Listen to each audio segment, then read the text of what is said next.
This segment of Go Marvel Life is brought to you by Chesapeake Eye Center. You woke up this morning. What's the first thing you did? It's not a trick question. Think about it. It was not brush your teeth. It was not put on the coffee pot. But I bet I do know what you did. You opened your eyes. You know, sight is a sense that a lot of us take for granted. Yeah, so today we're talking about eye health for the entire family, starting with the kids. Doesn't it seem like more kids need glasses these days? And their prescriptions can get stronger with each visit to the eye doctor. So what is robbing them of their 20/20 vision? The answer may very well be right in front of them.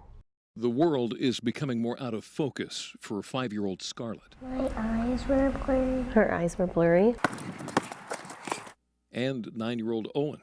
The hoop and the basketball just seem way smaller. It's way harder. But now Owen wears prescription sports glasses to see the hoop. He's been wearing glasses since kindergarten, 3.5 years ago. His mom says she was surprised that he needed glasses at such a young age. He never once complained or said anything about having a hard time seeing. Now, recently, we're seeing more and more children come in with nearsightedness in first and second and third grade.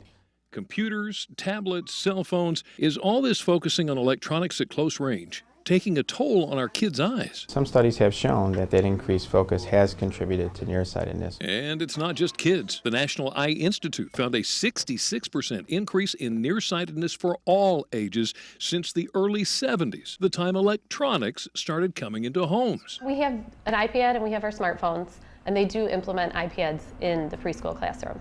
What letter is that? Z. So, what can parents do? I tell them to try to maximize that distance between their eye and the device. One way to do that is the 20-20-20 rule. For every 20 minutes they spend on the device, I like them to look at something 20 feet away for 20 seconds. This decreases the visual demand they have in near. And of course the obvious, limit the time they spend on electronics and just go outside and play. Large-scale studies have shown that children that spend more time outdoors are significantly less likely to become nearsighted than those children that are indoors spend time focusing on those devices. So another way to maximize the distance between your eyes and your handheld device, punch yourself in the chin. Oh, really? The space between the knuckles and the elbow is the perfect distance. How about that? Understand? Well, that advice is relevant for adults too, and when it comes to our eyes, there are also many things that can harm them, like tattoos. Your reaction's probably the same as mine. Tattoos? Really? Come on. Studies show that 1 in 5 people has a tattoo. So joining us today to tell us a little bit more about this new research is ophthalmologist Dr. Jason Yonker with the Chesapeake Eye Center. Thanks for coming in. Appreciate it. Thanks for having me. Tattoo? Honest to goodness, a tattoo could hurt my eyes. Tattoos. I mean, it was funny because I came across the article a couple months ago in Ophthalmology Times, one of our journals, and this was actually data presented at Hopkins. From a uveitis specialist, which uveitis is essentially inflammation in the eye, kind of like think of it as arthritis in your eye. Okay. And specialists presented data of a lot of new patients that have come into the center within the last year with bilateral or both eyes being inflamed, painful, red, light sensitive, and what they found was that there was patients had a tattoo that was associated with the eye inflammation several days prior. Now, the research focuses on the black ink in the tattoo. What is it about the black ink? We really don't know, and that was one of his take-home points was that as far as the black ink is concerned, we're not sure where that link comes into play. But what's interesting is if we can find out what is in that ink that's triggering that immune response, then maybe this is something you can actually extrapolate into other diseases such as like sarcoidosis or rheumatoid arthritis or lupus or Lyme disease. These things have certain triggers that we don't know. And so if there's something we can actually study and find out about this, it might be really interesting down the road of having a link to some of these conditions that plague so many people on the shore. Now, I have seen some pretty big tattoos. Does the size make any difference? Its size what they found from the study was that most of the people that had the reaction had multiple tattoos. So size probably does have a matter as far as developing the condition, or the number of tattoos or the number of times the body is exposed to the actual ink. How about that? Now, are there any symptoms or any signs that may indicate a problem? Yeah, well, the first sign usually is swelling around the tattoo site. You'll get a raised edge of the tattoo, and the skin even around the edge of the tattoo will become red and sometimes even bumpy and tender. and that usually precedes the eye finding. So the take-home point is that if you do get a tattoo and you do get pain around the tattoo site, and if you develop any eye findings where you get any sensitivity, light sensitivity, make sure you mention it to your doctor, because this isn't something that's really that well known yet, and this is something that's treatable with medications to reverse the findings. And this is something, if untreated and if left untreated, it can create a lot of scarring in the eye, which can lead to other conditions such as glaucoma in these patients. And several of the patients in the study had to have glaucoma surgery on their eyes in order to control the eye pressures from the extensive scarring that came from the inflammation.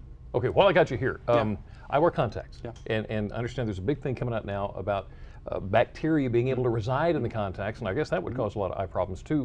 What are your thoughts on this? Well, this is one of our things we have with a lot of our patients in the office. We deal with a lot of contact lens overwearers or overusers, essentially patients that were in their contacts all day long. They take them out, maybe put them in a solution only for a few hours at night, and that's really not enough time for the solution to actively clean the contact lens. And the other thing we find is that patients like to top off the solution.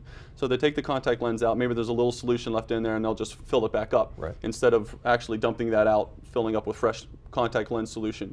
There's a couple things that you can do to help prevent it. One is there's a solution from Ciba Vision, which is called Clear Care.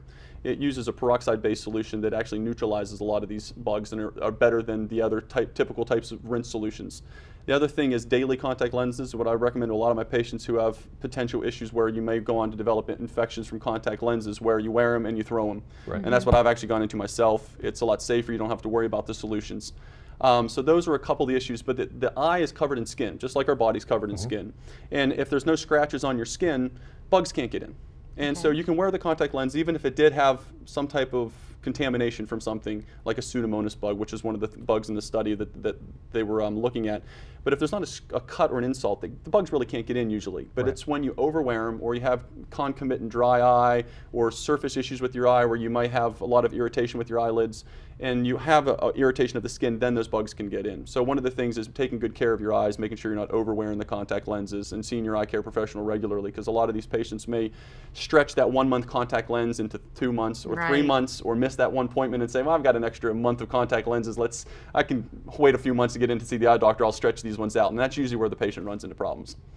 All right. Dump it completely daily? Daily. And get rid of the contact lens case. I usually say probably at least monthly or bi-monthly. I'm tossing, get a fresh case. Put in fresh solution. Dr. Right. Jason Yonkers, thank you so much. Thank you for having me. To read more from Chesapeake Eye Center on how to keep your vision healthy, go to delmarvalife.com and click on the show tab.